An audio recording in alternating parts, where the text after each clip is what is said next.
ओम शांति। आज 17 जनवरी 2025। आज बाप दादा के अनमोल मधुर महावाक्य सुनते हैं। मीठे बच्चे, तुम भारत के मोस्ट वैल्यूएबल सर्वेंट हो। तुम्हें अपने तन मन धन से श्रीमत पर इसे राम राज्य बनाना है। आज की मुद्दे से प्रश्न है, सच्ची अलौकिक सेवा कौन सी है जो अभी तुम बच्चे करते हो? उत्तर है, तुम बच्चे गुप्त रीति से श्रीमत पर पावन भूमि सुखधाम की स्थापना कर रहे हो। यही भारत की सच्ची अलौकिक सेवा है। तुम बेहद बाप की श्रीमत पर सबको रावण की जेल से छुड़ा रहे हो। इसके लिए तुम पावन बनकर दूसरों को पावन बनाते हो। आज की मुरली में गीत बजा है, नयनहीन को राह दिखाओ। ओम शांति। हे प्रभु ईश्वर परमात्मा कहने से पिता अक्षर कहने में कितना फर्क है। हे ईश्वर हे प्रभु कहने से कितना रिगार्ड रहता है, और फिर उनको पिता कहते हैं तो फिर पिता अक्षर बहुत साधारण है। पिताएं तो ढेर के ढेर हैं। प्रार्थना में भी कहते हैं हे प्रभु हे ईश्वर। बाबा क्यों नहीं कहते? है तो परम पिता ना। परंतु बाबा अक्षर जैसे दब जाता है, परमात्मा अक्षर ऊंचा हो जाता है। बुलाते हैं हे प्रभु नयनहीन को राह दिखाओ। आत्माएं कहती हैं बाबा हमको मुक्ति जीवन मुक्ति की राह बताओ। प्रभु अक्षर कितना बड़ा है, पिता अक्षर हल्का है। यहाँ तुम जानते हो, बाप आकर समझाते हैं। लौकिक रीति से तो पिताएं बहुत हैं, बुलाते भी हैं तुम मात पिता। कितना साधारण अक्षर है। ईश्वर बाप प्रभु कहने से समझते हैं वह क्या नहीं कर सकते हैं। अभी तुम बच्चे जानते हो बाप आया हुआ है। बाप रास्ता बहुत ही उच्च सहज बतलाते हैं। बाप कहते हैं मेरे बच्चे, तुम रावण की मत पर काम चिता पर चढ़ भस्मीभूत हो गए हो। अब मैं तुमको पावन बनाकर घर ले जाने आया हूँ। बाप को बुलाते भी इसलिए हैं कि आकर पतित से पावन बनाओ। बाप कहते हैं मैं आया हूँ तुम्हारी सेवा में। तुम बच्चे भी सब भारत की अलौकिक सेवा में हो, जो सर्विस तुम्हारे सिवाय और कोई कर नहीं सकते। तुम भारत के लिए ही करते हो। श्रीमत पर पवित्र बन और भारत को बनाते हो। बापू गांधी की भी आश थी कि राम राज्य हो। अब कोई मनुष्य तो राम राज्य बना न सके, नहीं तो प्रभु को पतित पावन कह क्यों बुलाते। अब तुम बच्चों को भारत के लिए कितना लव है। सच्ची सेवा तो तुम करते हो, खास भारत की और आम सारी दुनिया की। तुम जानते हो भारत को फिर से राम राज्य बनाते। जो बापूजी चाहते थे वह हद का बापूजी था, यह फिर है बेहद का बापूजी। यह बेहद की सेवा करते हैं, यह तुम बच्चे ही जानते हो। तुम्हारे में भी नंबरवार यह नशा रहता है कि हम राम राज्य बनाएंगे। गवर्नमेंट के तुम सर्वेंट हो, तुम दैवी गवर्नमेंट बनाते हो। तुमको भारत के लिए फकुर है। जानते हो सतयुग में यह पावन भूमि थी, अब तो पतित है। तुम जानते हो अभी हम बाप द्वारा फिर से पावन भूमि पर सुखधाम बना रहे हैं, सो भी गुप्त। श्रीमत भी गुप्त मिलती है। भारत गवर्नमेंट के लिए ही तुम कर रहे हो। श्रीमत पर तुम भारत की उच्चते उच्च सेवा अपने तन मन धन से कर रहे हो। कांग्रेसी लोग कितना जेल आदि में गए, तुमको तो जेल आदि में जाने की दरकार नहीं। तुम्हारी तो है ही रूहानी बात। तुम्हारी लड़ाई भी है 5 विकारों रूपी रावण से, जिस रावण का सारे पृथ्वी पर राज्य है। तुम्हारी यह सेना है। लंका तो एक छोटा टापू है, यह सृष्टि बेहद का टापू है। तुम बेहद के बाप की श्रीमत पर सबको रावण की जेल से छुड़ाते हो। यह तो तुम जानते हो कि इस पतित दुनिया का विनाश तो होना ही है। तुम शिव शक्तियां हो। शिव शक्ति यह गोप भी हैं। तुम गुप्त रीति भारत की बहुत बड़ी सेवा कर रहे हो। आगे चल सबको पता पड़ेगा। तुम्हारी है श्रीमत पर रूहानी सेवा। तुम गुप्त हो, गवर्नमेंट जानती ही नहीं कि यह बीके तो भारत को अपने तन मन धन से श्रेष्ठ सचखंड बनाते हैं। भारत सचखंड था, अब झूठखंड है। सच तो एक ही बाप है। कहा भी जाता है गॉड इज ट्रूथ। तुमको नर से नारायण बनने की सत्य शिक्षा दे रहे हैं। बाप कहते हैं कल्प पहले भी तुमको नर से नारायण बनाया था। रामायण में तो क्या क्या कथाएं बैठ लिख दी हैं। कहते हैं राम ने बंदर सेना ली, तुम पहले बंदर मिसल थे, एक सीता की तो बात नहीं। बाप समझाते हैं कैसे हम रावण राज्य का विनाश कराए राम राज्य स्थापन करते हैं। इसमें कोई तकलीफ की बात नहीं।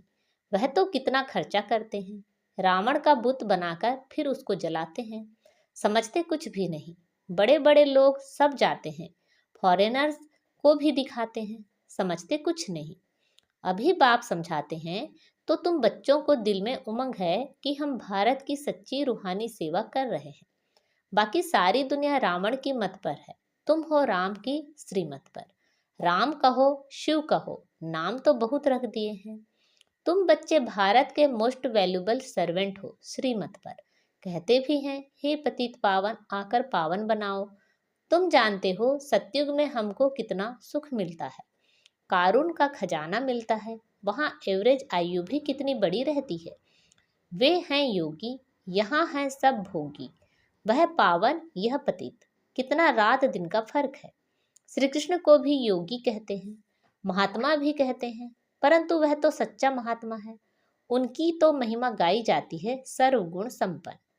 आत्मा और शरीर दोनों पवित्र हैं। सन्यासी तो गृहस्थियों के पास विकार से जन्म ले फिर सन्यासी बनते हैं। यह बातें अभी तुमको बाप समझाते हैं। इस समय मनुष्य तो हैं अनराइटियस, अनहैप्पी। सतयुग में कैसे थे? रिलीजियस राइटियस थे, 100% साल्वेंट थे, एवर हैप्पी रहते थे। रात दिन का फर्क है। यह एक्यूरेट तुम ही जानते हो। यह किसी को पता थोड़ी ही पड़ता है कि भारत हेवन से हेल कैसे बना है। लक्ष्मी नारायण की पूजा करते हैं, मंदिर बनाते हैं, समझते कुछ भी नहीं। बाप समझाते रहते हैं। अच्छे अच्छे पोजीशन वाले जो हैं, बिड़ला को भी समझा सकते हो इन लक्ष्मी नारायण ने यह पद कैसे पाया, क्या किया जो इन्हों के मंदिर बनाए हैं। बिगर ऑक्यूपेशन जाने पूजा करना भी तो पत्थर पूजा अथवा गुड़ियों की पूजा हो गई। और धर्म वाले तो जानते हैं क्राइस्ट फलाने समय पर आया, फिर आएगा। तो तुम बच्चों को कितना रूहानी गुप्त फकुर होना चाहिए, रूह को खुशी होनी चाहिए। आधा कल्प देह अभिमानी बने हो। अब बाप कहते हैं अशरीरी बनो, अपने को आत्मा समझो। हमारी आत्मा बाप से सुन रही है और सत्संग में कभी ऐसा नहीं कहेंगे। यह रूहानी बाप रूहों को बैठ समझाते हैं। रूह ही सब कुछ सुनती है ना। आत्मा कहती है मैं प्राइम मिनिस्टर हूँ, फलाना हूँ। आत्मा ने इस शरीर द्वारा कहा है मैं प्राइम मिनिस्टर हूँ। अभी तुम कहते हो हम आत्मा पुरुषार्थ कर स्वर्ग का देवी देवता बन रही हूँ। अहम आत्मा मम शरीर है। देही अभिमानी बनने में भी बड़ी मेहनत लगती है। घड़ी घड़ी अपने को आत्मा समझ पाप को याद करते रहो तो विकर्म विनाश हो जाए। तुम मोस्ट ओबीडियंट सर्वेंट हो, कर्तव्य करते हो गुप्त रीति से, तो नशा भी गुप्त चाहिए। हम गवर्नमेंट के रूहानी सर्वेंट हैं, भारत को स्वर्ग बनाते हैं। बापूजी भी चाहता था नई दुनिया में नया भारत हो, नई दिल्ली हो। अभी नई दुनिया तो है नहीं, यह पुरानी दिल्ली कब्रिस्तान बनती है, फिर परिस्तान बनना है। अभी इनको परिस्तान थोड़े ही कहेंगे। नई दुनिया में परिस्तान नई दिल्ली तुम बना रहे हो। यह बड़ी समझने की बातें हैं, यह बातें भूलनी नहीं चाहिए। भारत को फिर से सुखधाम बनाना कितना उच्च कार्य है। ड्रामा प्लान अनुसार सृष्टि पुरानी होनी ही है। दुखधाम है ना, दुख हरता सुख करता एक बाप को ही कहा जाता है। तुम जानते हो 5000 वर्ष बाद आकर दुखी भारत को सुखी बनाते हैं, सुख भी देते हैं, शांति भी देते हैं। मनुष्य कहते भी हैं मन की शांति कैसे मिले। अब शांति तो शांति धाम स्वीट होम में ही होती है, उसको कहा जाता है शांति धाम, जहाँ आवाज नहीं, गम नहीं, सूर्य चांद आदि भी नहीं होते। अभी तुम बच्चों को यह सारा ज्ञान है। बाप भी आकर ओबीडियंट सर्वेंट बना है ना, लेकिन बाप को तो बिल्कुल जानते ही नहीं, सबको महात्मा कह देते हैं। अब महान आत्मा तो सिवा स्वर्ग के कभी हो ही नहीं सकते।